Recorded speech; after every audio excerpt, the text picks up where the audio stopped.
Hello, lovelies. Welcome to Narc Free Formula. My name is Freedom. Thank you for joining me. In this evening's episode, I just wanted to touch on the case of Chris Watts.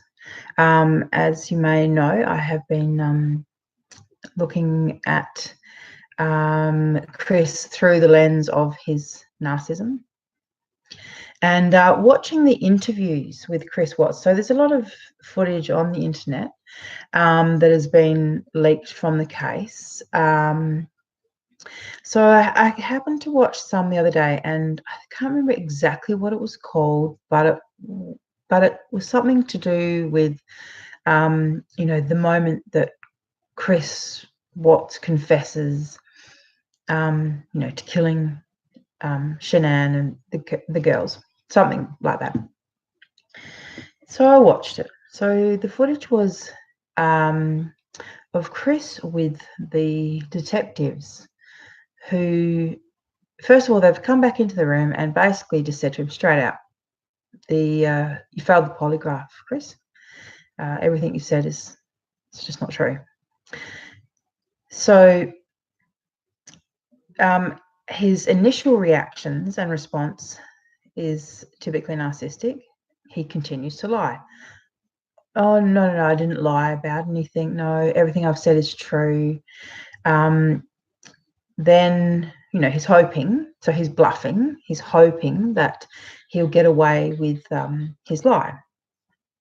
So then when he realizes, maybe another half an hour down the track, that they are not believing his bullshit, basically, he starts to decide to come clean and tell them the truth. So he says, the reason that I failed the polygraph is that I'm keeping a secret. I was having an affair. And that's probably why I failed the polygraph, because I'm so nervous. Anyhow, they say, we already knew about the affair, Chris. And, he continues to try and say that that's why he failed the polygraph. However, what's even more fascinating to me is then there's the footage of when his poor old dad comes in. Dad comes in to support him. Dad comes in, the detectives have left. Dad comes in, they're sitting down together. And you can't hear because most of it's whispered. You can only pick up bits and pieces of the conversation, and there's a lot of kind of gesturing that takes place. But Chris decides that he's going to tell his dad the truth. And even that's a freaking lie. So he tells poor old dad that that he'd seen Shanann and they'd had an argument because he was trying to leave her, and that, the next thing he knew, he heard her upstairs and there was some commotion, and when he went running upstairs, the little girls were blue and Shanann had smothered them, and so he strangled her. And this is exactly what a narc does. This is narc truth-telling. So when they are confessing to anything, this is the first thing you got to remember. When they're confessing to anything, it's not actually a confession, right? They're giving you a little bit to gain a lot. So like in the beginning when he was saying to the police, okay, you've got me, right? Yes, I failed the polygraph. Yes, I was lying, but it was about this, typically narcissistic. So it was about this. It wasn't anything about that. So just bear this in mind when you ever, if you ever even bother trying talking to a narcissist. Remember this: they lie habitually, they lie pathologically, they lie when they have no reason to lie, they lie about their lies. When you catch them out in a lie, they'll lie about it. I mean, it literally goes on and on. When they confess something to you, it's only because they've weighed it up in their minds and the balance is in their favor to confess. So they'll confess something insignificant, something they were prepared to give you anyhow. You know, so in this case, you know, yes, I was having an affair. I mean, the great thing is that, you know, that these detectives are a whole lot smarter than Chris Watts. I mean, most people actually are smarter than narcissists.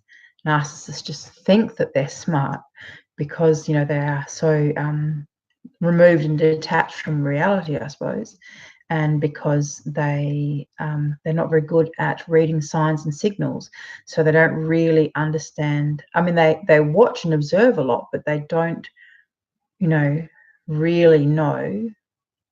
Like in this particular instance with Chris Watts, you know, his number was up, but he just couldn't tell, and he was just going to keep on lying to the bitter end, you know, try and make it out to be this, not the, and also even saying not that he wanted to put, you know, he didn't want to put any suspicion on her, and by raising her, obviously that puts suspicion on her, on the girlfriend. So as I said, if they're telling the truth, I mean, there's that old joke, how do you tell if a narcissist is lying? His lips are moving. And it's, you know, it's kind of true.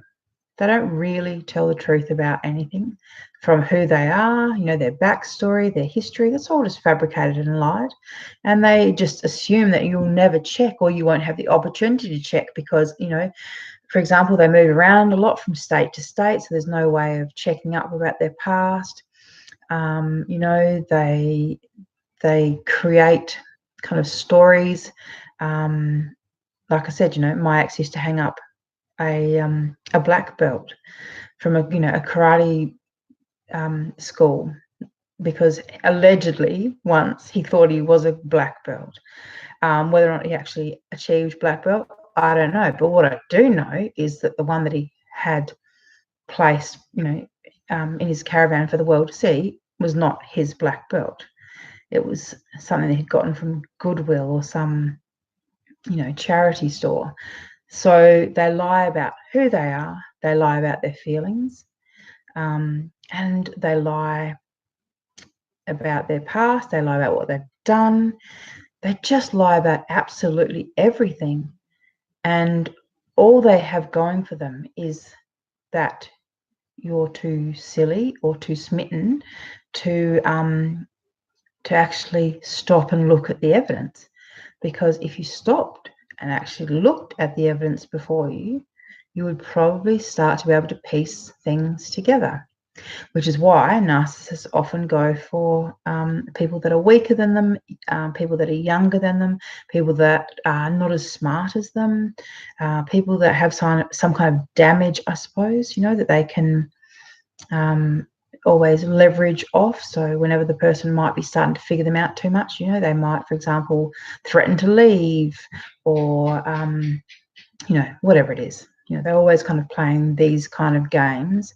But at the end of the day, their lies always come out, you know, and they leave a huge trail of destruction behind them, you know, spanning different states, you know, decades of time, different families. You know, just look at their history. That tells you everything you need to know about a narcissist.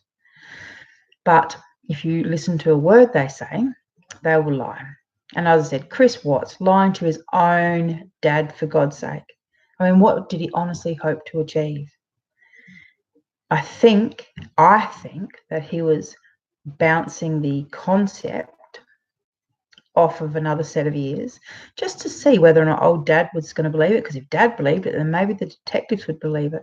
And of course he did end up trying to say that's exactly what happened, you know, that he had killed Shanann because she had killed the children. Once again, projecting his crime onto her. You know, we all know now that he killed Shanann and the two girls in cold blood. But look, anyhow, I just wanted to, like I said, just speak to you quickly about lying, why narcissists lie, and as I said, even if they say they're telling the truth, even if they're conceding something to you, there's a reason why. You know, so if he's admitting that, oh yes, you know, I did have an affair, well, that's because he's covering up something a whole lot worse. All right, my darlings, if you enjoyed the video, hit the like button. Please subscribe, and to help me grow the channel, if you'd like, share this video as widely as possible. Thank you for watching Narc Free Formula. Bye.